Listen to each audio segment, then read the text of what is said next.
It's Wednesday, folks, and you know what that means. So I just want to first off, as we get into this video, and say that obviously it's pretty much been a month since it happened, but this is the first AEW video I've done in TEW since the tragic passing of Mr Brodie Lee, Jon Huber of course. It's been really hard, even as I record this on the 8th of January. So hard to digest that that's actually happened, and just seeing all the tributes on the tribute show, and all the tributes from the wrestlers, his fellow performers when he was in WWE, his fellow performers in AEW. It's quite frankly amazing what a man he was. And yeah, I'm just seeing all the stuff as well. The stuff from Eric Redbeard was incredible. Actually brought a tear to my eye watching that live, and just how brave his wife's been as well is just crazy. Just how strong a woman she is, and the stuff with Brodie Lee Jr. on AEW Dark and all the clips and that's just been brilliant to watch. So I just wanted to say a few things there, because I say the man known as Jon Huber was actually one of my favourite wrestlers. Believe it or not, I was absolutely delighted when I left WWE, a real opportunity to join AEW, really started showing how good he was, and some of the stuff in BT was incredible. Now, a few things to address is when I started, as soon as it broke, I did put out the post just obviously mentioning it, and I was looking to take him, basically write him off the series. I didn't feel it was right, but having thought about it, and just having a look at like all the stuff that is basically the stories told about him, I'm actually going to keep his character in the save, and I believe when you hear all the stories about him, like getting gear for John Silver and helping Anna Jay and stuff like that, I feel like that's the way his character was going to go. Obviously he's with Darby Allin, it's clearly a case to elevate Darby Allin, so I'm going to keep him and use him as a guy that's just going to help develop workers and put people over, because as I say, he was just basically effectively a very good player coach. It seems such a mentor for many of the young athletes in AEW. So that's one thing we're going to have. So Mr Brodie Lee will stay within the save. The other thing I'm going to say is we're going back to single episodes every Wednesday. Hence the, you know what that means, it's Wednesday. And Saturdays for Dynamite. So I just wanted to give a few words there to say, tremendous man, tremendous performer, and absolutely gone far too soon. But anyway, we will crack on with some Dynamite. We're on the road to All Out. Let's do this. It's another week of Wednesday Night Dynamite. So we're sold out in front of 12,000 at the Hodges Stadium. I think I'm honestly about 4 weeks removed since the last episode I taped, so trying to remember storylines is going to be fun. But I've had a few things that have been on my mind as well with the save. I think 2 shows is going to be pretty soon. I think we're probably maybe a couple of months away from that. And I'm going to start looking about in other mods and import the kind of workers that weren't around or are really well known at this time when I started the save back in the summer. So obviously the likes of the Acclaim, Top Flight, all these kind of teams, and some of the names that weren't really known by many people outside of AEW. So like Powerhouse, Hobbs. I don't even know if Will Hobbs is in this database. So those kind of people we'll bring in as well. There's going to be that little element of realism as we try and develop stars, but at the same time obviously recruit from elsewhere, so we can have an absolutely stacked and stellar roster. Because the plan is, I just want this to be as many awesome wrestling shows as possible. I try and get my mindset to just be away from the wars. The way this game works, if people have played a long period of time, you can steal wrestler after wrestler from another company if you want, and they can drop in size, but because of the money WWE will generate over time, they'll never go in this. So I'm thinking it's a case of, same with the Impact save, we're just going to keep making as many signings as we can, put on the best wrestling shows possible, and just really have a lot of fun. So Dynamite, we've got our pre-show matches, our kind of development matches here. Start off with an abysmal pre-show match as the team of the Dark Order's Priscilla Kelly and Abaddon, yet to join the Dark Order, but probably will be inevitable. They defeat Anna Jay, the star of the show, still performing that gimmick, and Sadie Gibbs in 7:44 when Abaddon pinned Sadie Gibbs. This was a 42, and Priscilla carried the match in terms of in-ring performance. Now, you saw probably something that's maybe caught your eye. Mauro Ranallo has debuted his staff member gimmick, which got a rating of awful. That's right, we did get a new announcer in, and that man that we paid big money to steal from WWE. That's how long ago this save started, that we have Mauro Ranallo on our books. So the team now is Tony Schiavone, Mauro Ranallo, and Matt Striker. Not too bad, I must say so myself. We also had a terrible pre-show match that saw Kenny Omega defeat John Silver in 903 with a one-winged angel. 66 is really a showcase match for John Silver, letting him learn from someone like Kenny Omega. On to the show itself, MJF cuts a promo on Jon Moxley, and in this promo MJF says, "What, John, you thought I was injured? You really thought that was it? It was all part of the plan to lure you into this false sense of security, you know, that you could truly hurt me. I'm MJF, I'm unbreakable, and it all out, John. I'm going to absolutely decimate you and get you the hell out of my life for good so I can focus on becoming the AEW World Champion." So a 78 promo from MJF, obviously his shenanigans causing issues for Jon Moxley, and a 78 promo. He took on Tommy Dreamer, and he wins in 5:25 with the Swanton Bomb. Obviously Tommy was local, so we used him as an enhancement talent. This was a 66 rated match up here, really just a showcase match from MJF. MJF just keeps nailing and nailing Tommy Dreamer, and then mouse down to the camera just saying, "You watching this, John? Because what's happened to this old man is going to happen to you, so don't even bother coming back." Moving along, we had a terrible matchup that saw the Jurassic Express tangle with the Dark Order, and it was Evil Uno and Stu Grayson picking up the win over Jungle Boy and Luchasaurus, when Grayson pinned Luchasaurus with a reverse pile driver following a distraction from John Silver, so a 59. If you haven't seen the last couple of episodes, you'll be aware that Alex Reynolds did pick up a long-term injury, and Mr Brodie Lee instructed John Silver, you know, he's probably going to have to start pulling his weight because he's going to either be a solo act, or he can align with Evil Uno and Stu Grayson as they could go towards the Trios Championship, of course held by the Jurassic Express. After the matchup, we basically have a full-out argument between Marco Stunt and John Silver. Marco probably dealt a wee bit better here than he did when -1, if you saw AEW Dark, completely destroyed him.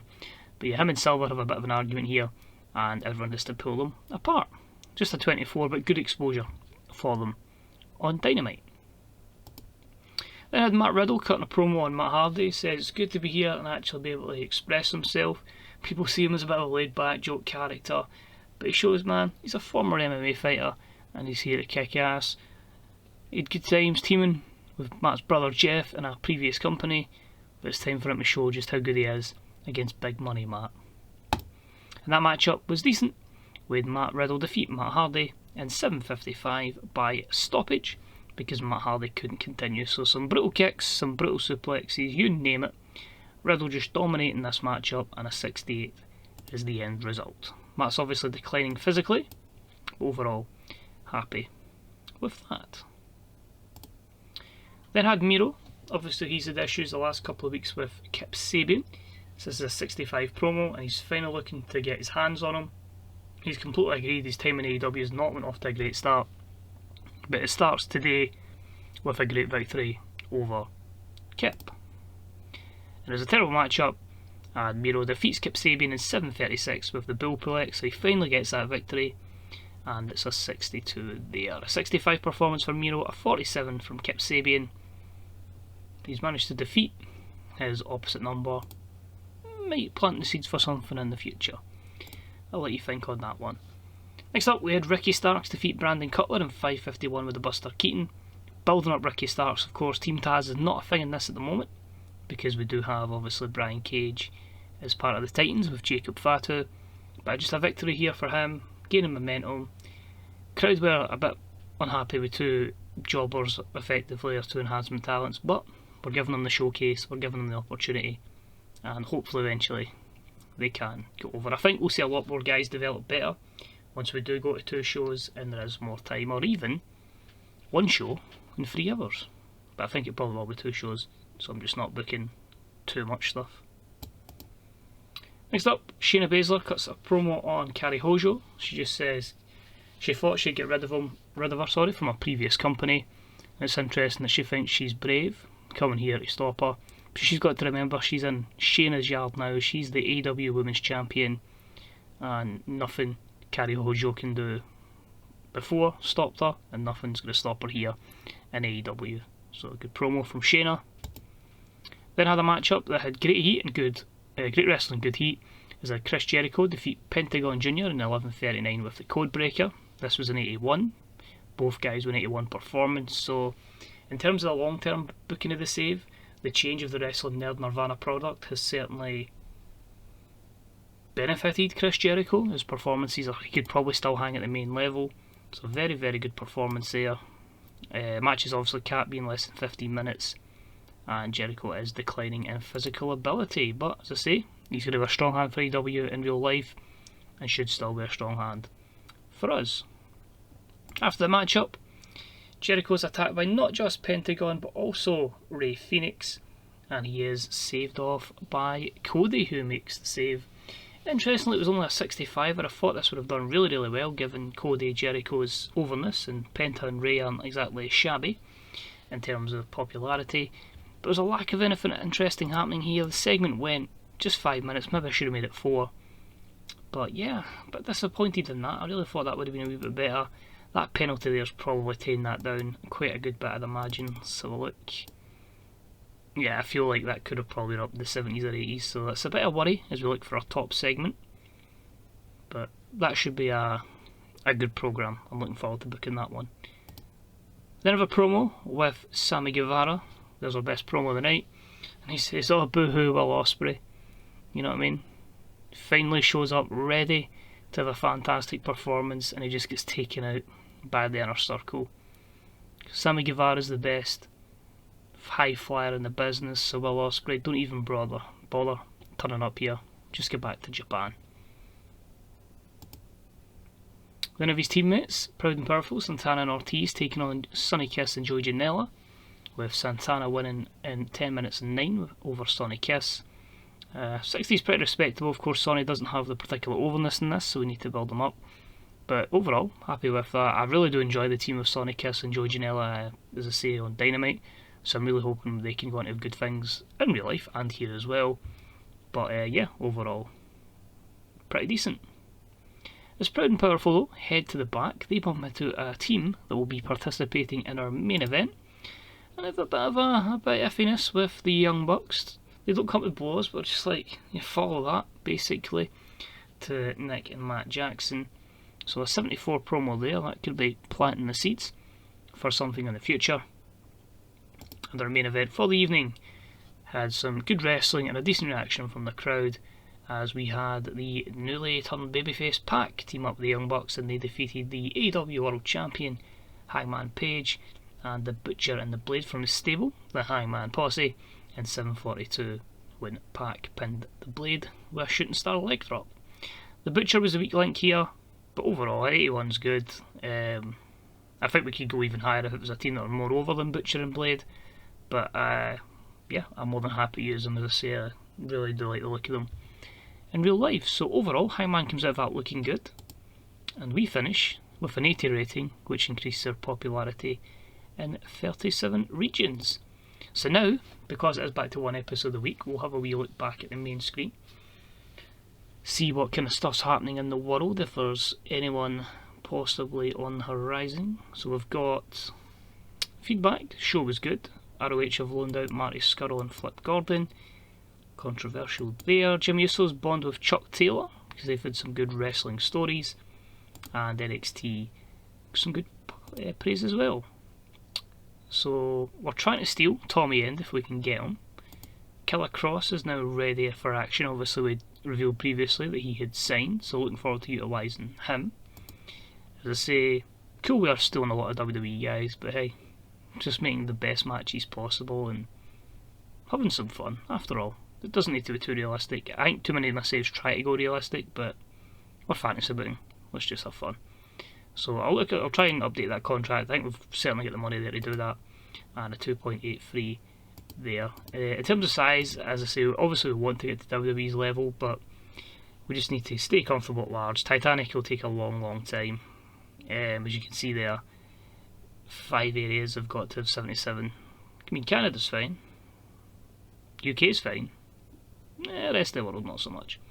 So just stay at large, just keep generating money, but at the meantime having fun, and hopefully you guys are enjoying alongside. So that's this episode. As I say, we are the 4th week of August, then the month is all out, so plenty of time before we get there, but hopefully you'll join me for next week's episode as we continue to hopefully build one of the best cards possible. So take it easy, thanks so much for joining in today, stay safe, and I'll see you soon. Bye bye.